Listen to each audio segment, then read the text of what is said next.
আমি যে গল্প এখন শোনাতে চাচ্ছি এটাও একটা অথেন্টিক কিতাব থেকে, গ্রন্থ থেকে নেওয়া। আরবের বিখ্যাত লেখক আব্দুর রহমান রফাত বাশা রাহিমাহুল্লাহ গোটা আরবের সমাদৃত তার একটা কিতাব আছে সাহাবীদেরকে নিয়ে লেখা, সুয়ারুম মিন হায়াতিস সাহাবা। ওই কিতাবের প্রথম ঘটনা এটা, যা আমি আপনাদেরকে শোনাতে চাচ্ছি।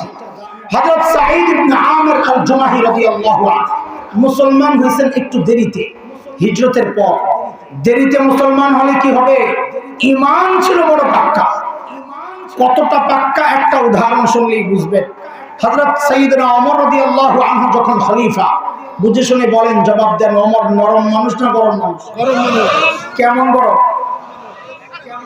অনেক যে কত, এই যে কয়ালাইছে আসলটা, অনেক যে কত, একটা উদাহরণ দেখলেই তো বোঝা যায়। হাদিস নবী বলেছেন, ওমর যেই রাস্তা দিয়ে যায় শয়তান ডরে আর ওই রাস্তায় থাকে না, আরেক রাস্তায় চলে যায়।